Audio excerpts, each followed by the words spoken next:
ಪ್ರಶಾಂತಿ ಅವರೇ, ರೈತರ ಪರವಾದ ಪಕ್ಷ, ರೈತರ ಪರವಾಗಿ ನಿಲ್ಲೋ ಒಂದೇ ಒಂದು ಪಕ್ಷ ಬರ ಇದೆ ರಾಜ್ಯದಲ್ಲಿ, ಹೌದು ಅಲ್ಲ? ಖಂಡಿತ. ರಾಜ್ಯ ಸರ್ಕಾರ 90ಕ್ಕೂ ಅಧಿಕ % ತಾಲೂಕುಗಳನ್ನ ಬರ ಪೀಡಿತ ಅಂತ ಡಿಕ್ಲೇರ್ ಮಾಡಿದೆ, ಹೌದು ಅಲ್ಲ? ಹೌದು. ಬರ ಪರಿಹಾರ ಕೊಡಿ ಅಂತ ಹೇಳಿ ಇಲ್ಲಿನ ಮುಖ್ಯಮಂತ್ರಿ, ಉಪಮುಖ್ಯಮಂತ್ರಿ, ಸಚಿವರು ಆದಿಯಾಗಿ ಹೋಗಿ ಮೋದಿ ಬಳಿಯಲ್ಲಿ ಕೇಳ್ಕೊಂಡ್ರು, ಹೌದು ಇಲ್ಲ? ದೇವೇಗೌಡರು ಕೂಡ ಹೋಗಿ ಹೌದು, ದೇವೇಗೌಡರು ಕೇಳ್ಕೊಂಡ್ರು, ಸಿಕ್ಲಿಲ್ಲ. ಕೇಳೋದ್ರಲ್ಲಿ ತಪ್ಪೇನಿದೆ? ಬರ ಇದೆ, ಬರ ಪರಿಹಾರ ಕೊಡದಿದ್ರು ಓಕೆ, ನಮಗ್ ಸಿಗ್ಬೇಕಾದ ನ್ಯಾಯಸಮ್ಮತವಾದ ರಿಟರ್ನ್ಸ್ ಕೊಡಿ, ತಪ್ಪೇನಿದೆ ಕೇಳೋದ್ರಲ್ಲಿ? 2000 ನೋಡಿ, ಫಸ್ಟ್ ಅರ್ಥ ಮಾಡ್ಕೊಳ್ಬೇಕು. ಕಾಂಗ್ರೆಸ್ ಅವರು ಮಾರ್ಚಲ್ಲಿ ನಿಮಗೆ ವೆದರ್ ಫೋರ್ಕಾಸ್ಟ್ ಅವರು ನಿಮಗೆ ಇನ್ಫಾರ್ಮೇಷನು, ನಿಮಗೆ ಅದ್ರ ಬಗ್ಗೆ ಮಾಹಿತಿ ಕೊಡ್ತಾರೆ. ಮಾಹಿತಿ ಕೊಟ್ಟ ನಂತರ ನೀವು ಈ ಥರ ಮಳೆ ಆಗಲ್ಲ, ಈ ಥರ ಬರ ಬರುತ್ತೆ, ಈ ಥರ ಸಿಚುವೇಶನ್ ಬರುತ್ತೆ ಅಂದಾಗ ಏನ್ ಮಾಡ್ತಾ ಇದ್ರಿ? ಒಂದ್ ನಿಮಿಷ ನಾನ್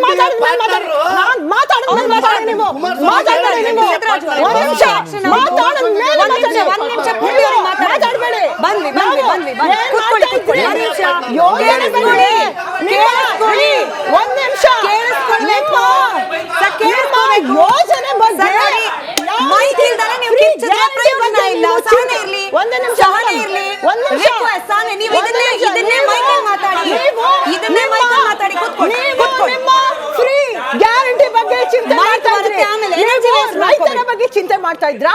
ಫ್ರೀ ಗ್ಯಾರಂಟಿಗಳು, ಯೋಜನೆಗಳಿಗೂ ಹಣ ಹೇಗೆ ಸಂಗ್ರಹಿಸೋದು, ಅದ್ರ ಬಗ್ಗೆ ನೀವು ಚಿಂತೆ ಮಾಡ್ತಾ ಇದ್ರಿ.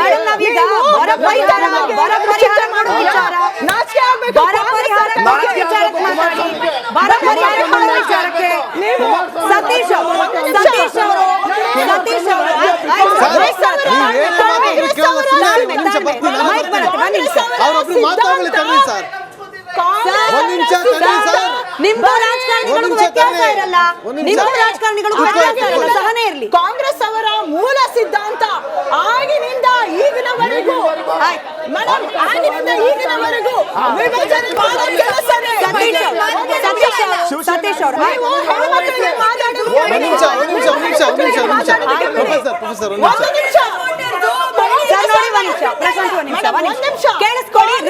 ಪ್ರಶಾಂತಿ ಅವರೇ, ಒಂದು ನಿಮಿಷ ದಯವಿಟ್ಟು ಒಂದು ಬೇಸಿಕ್ ಥಿಂಕ್ ಅನ್ನ ಅರ್ಥ ಮಾಡ್ಕೊಂಡ್ಬಿಡಿ. ಮೈಕ್ ಇಲ್ದಲ್ಲೇ ನೀವು ಯಾರೇ ಮಾತನಾಡಿದ್ರು ಕೂಡ ತಲುಪೋದಿಲ್ಲ, ಹಾಗ ಆಗಬಾರ್ದು ಅನ್ನೋದು ನಮ್ಮ ವಿಚಾರ.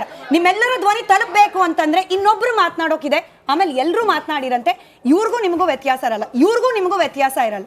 ರಾಜಕಾರಣಿಗಳಲ್ಲ, ನಾವು ಕನ್ನಡಿಗರು, ಸಹನೆಗೆ ಹೆಸರುವಾಸಿ ಆದವರು, ಸಹನೆ ಇರ್ಲಿ, ಎಲ್ಲರ ಧ್ವನಿ ತಲುಪಬೇಕು. ಹೇಳಿ ಪ್ರಶಾಂತಿ ಅವರೇ, ಕ್ವಿಕ್ ಆಗಿ 30 ಸೆಕೆಂಡ್ ಆದ್ಮೇಲೆ ಸತೀಶ್. ಕಾಂಗ್ರೆಸ್ ಅವರ ಮೂಲ ಸಿದ್ಧಾಂತ ಏನಂತ ಹೇಳಿದ್ರೆ ವಿಭಜನೆ ಮಾಡೋದು. ಪಾಕಿಸ್ತಾನ ನೋಡಿ, ಇವಾಗ ಬಾಂಗ್ಲಾದೇಶ ನೋಡಿ, ನಮ್ಮ ಭಾರತ, ಇದನ್ನೆಲ್ಲ ವಿಭಜನೆ ಮಾಡಿದ್ದು ಯಾರ ಕಾಲದಲ್ಲಿ? ಮೂಲ ಸಿದ್ಧಾಂತ. ಅವರ ಕುಟುಂಬದಲ್ಲಿ ವಿಭಜನೆ ಮಾಡ್ತಾರೆ, ದೇಶದಲ್ಲಿ, ರಾಜ್ಯದಲ್ಲಿ ವಿಭಜನೆ ಮಾಡೋ ಕೆಲಸ. ಇವಾಗ ನಾನು ಖಂಡಿಸ್ತೀನಿ, DK ಸುರೇಶ್ ಅವರು ಹೇಳಿರೋಂಥದ್ದು ಕಡಾಖಂಡಿತವಾಗಿ ನಾನು ಖಂಡಿಸ್ತೀನಿ. ನಮ್ಮ ದೇಶ ಒಗ್ಗೂಡಿಸಬೇಕಾದ್ರೆ ಎಷ್ಟು ಕಷ್ಟ ಇದೆ. ಸರ್ದಾರ್ ವಲ್ಲಭಾಯ್ ಪಟೇಲ್ ಅವರು ಎಷ್ಟು ಕಷ್ಟಪಟ್ಟು ದೇಶ ರಾಜ್ಯಗಳನ್ನೆಲ್ಲ ಒಳಗೊಂಡು ಒಂದು ಭಾರತ ದೇಶವನ್ನು ಮಾಡೋದಕ್ಕೆ ಪ್ರಯತ್ನ ಪಟ್ಟಿದ್ದಾರೆ.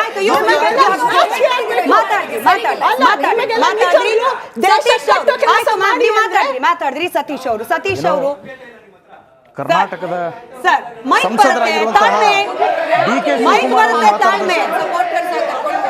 ಬಿಜೆಪಿ ಅವರು ಇದ್ದಾರೆ ಮೇಡಮ್, ನಿಮ್ಮ ಪಕ್ಷದವರು ಇದ್ದಾರೆ, ಕಾಂಗ್ರೆಸ್ನವರು ಇದ್ದಾರೆ.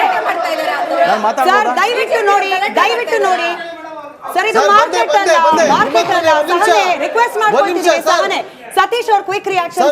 ಸತೀಶ್ ಅವರೇ, ರಾಜ್ಯದ ಜನರಿಗೆ ಬಂದಾಗ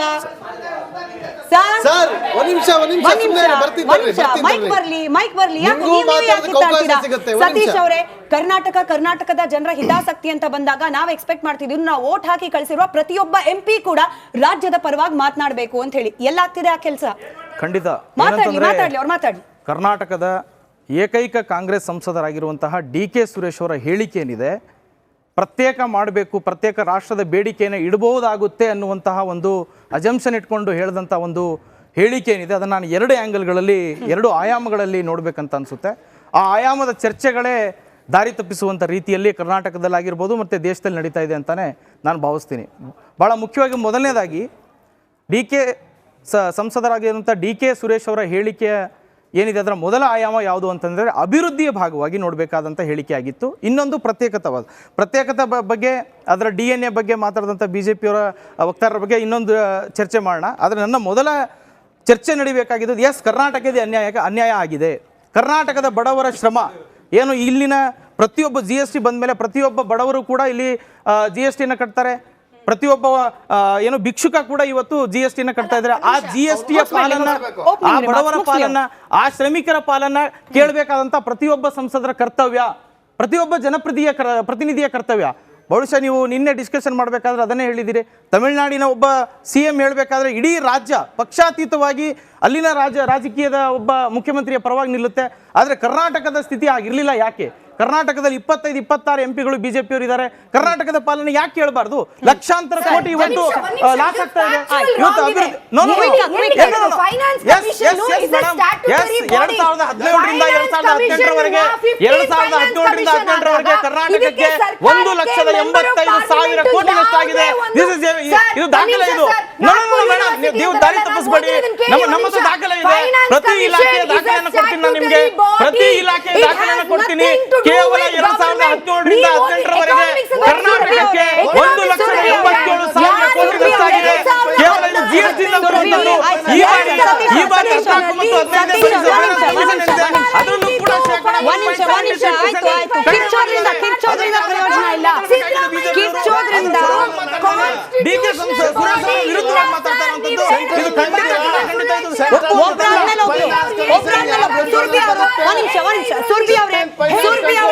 ಸುರ್ಬಿ ಅವರೇ ಆಯ್ತು ಸರ್. ಸಿದ್ದರಾಜು ಸರ್ ಸುರ್ಬಿ ಅವರೇ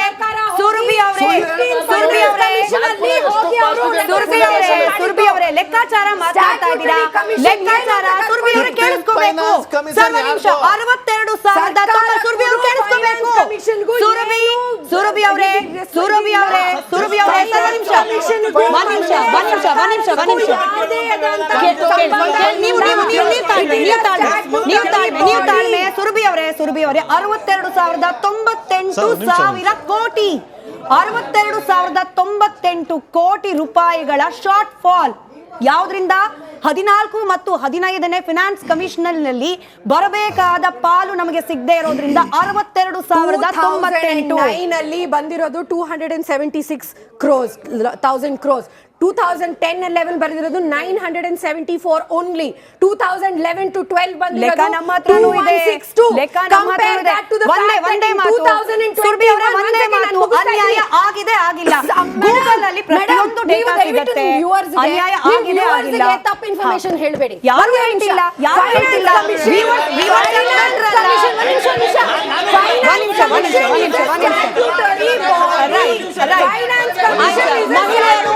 ಮಹಿಳೆಯರು ಬಂದಿದ್ದಾರೆ.